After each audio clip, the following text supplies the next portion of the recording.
What's going on, guys? Welcome back to another supermarket beer review. Today we are reviewing Freak Aleworks, which is a Phantom Pale Ale, brewed exclusively for Aldi stores. So a little bit more information than we might usually get for Aldi beers, and a pretty cool front cover. So we've got a mix of two colours. We've got blue, a mix of three colours really. We've got blue, red, and orange, and these cool kind of freaky faces, kind of look like they're meant to be in some kind of festival or parade or something. I think it's kind of, it's not seasonal, but I would kind of associate it more with like a Halloween-y type beer. And on the back here, for the first time I'm pretty sure, with Aldi at least, we've been told what hops they've used. So I'm going to jump on reading those out to you guys. So apparently it's crafted in small batches using Citra, Mosaic, Topaz, Ella and Galaxy hops. That's really, really nice, guys. Topaz and Ella I don't think I've had so much, but Citra, Mosaic and Galaxy we've definitely had on this channel before. So I'm hoping for a nice, tasty beer with this one, guys. Not too much of a percentage, we're looking at 4.8%, so in a 330ml can, that makes 1.6 UK units. So as always with Aldi, we're lucky we got the hops, to be honest, but there's not a lot more to say about this one. It's worth just cracking it open and getting into it. The cover makes me think it's going to be really deep, kind of orangey amber, but it's only because of the colour of the front of the can art. So we'll see. We'll give it a crack open and see what we get. Right, let's see what we smell first of all. Ooh, that's really dank. That's really strange, it smells almost like meat or something. How funny. Let's pour it out and see what else we can develop.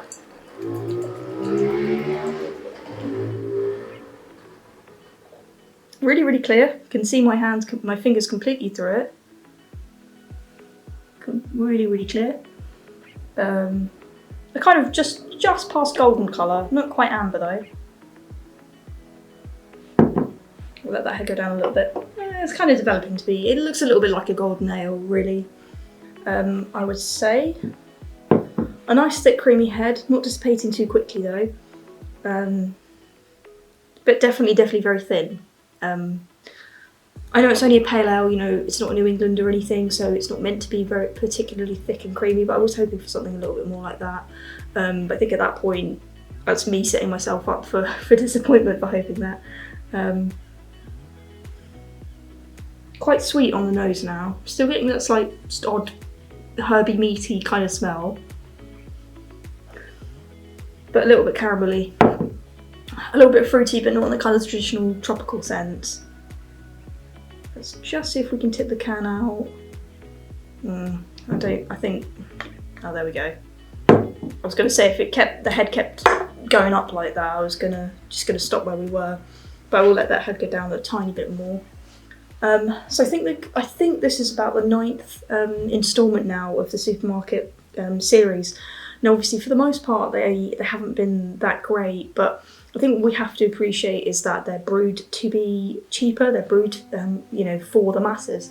They're just a supermarket's, you know, nationwide supermarket's take on craft beer, and the problem with trying to make something that's craft commercial is that there's got to be a sacrifice somewhere. Because where most people would be happy to pay £3, £4, £5 for a can of craft beer, somewhere that's a competitive supermarket that's intended to be very cheap in its prices, very competitive and a competitor to the other nationwide supermarkets, is that it needs to compete with those prices. But then what are you going to compromise on? It's going to be quality ultimately. But anyway, that little rant has let the head go down a little bit more. So I think it's good to get into it, guys. See if we can get a bit more flavour out of it that's not the slightly more odd smells. But let's give it a go.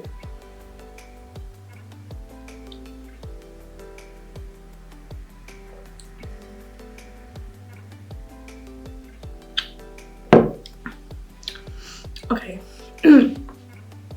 What this tastes like is, I'm not going to name the brand, but it tastes like an amber ale that's UK based, that's named after a type of chicken. That's what it tastes like. I'm not getting a huge amount of kind of unique hop flavours. I'm not going to say that, you know, UK ales like that don't use particular hops, because I'm sure that they do. But this isn't a flavour that I associate with craft. This is a flavour I associate with, and this is going to sound quite rude, so hopefully don't take it that badly, guys, but, you know, like old men in the pub, you know, warmer beer. Which, don't get me wrong, they can be quite easy to drink. It's nice to get those flavours, that kind of malt sweet flavour, which is exactly what I'm getting from this. And also, don't get me wrong in saying that those flavours can be nice to have sort of more associated with Halloween.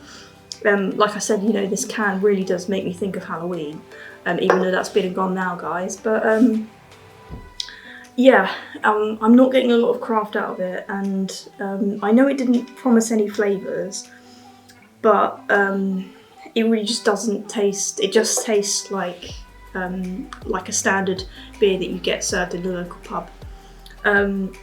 It's still enjoyable, it's still nice to drink, so I'm not going to mark it down too badly, because I know I'll still enjoy it. It's just, I was hoping for more craft rather than, yeah, warm, flat amber ale, basically. But let's give it a few more sips.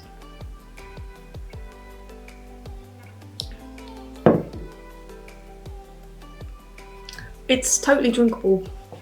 You know, definitely so. If you brought this to a party and you need to drink it quickly because the taxi driver was about to pull out, then you'd be fine. You know, you'd be happy to you know, drink this very quickly, and everyone would be happy. And it's not an offending percentage that's going to leave you more hungover than you thought you'd be, or anything like that. It's enjoyable on all parts, but I don't think it's going to be a competitor for any craft beers anytime soon. Really, is what I'm trying to say.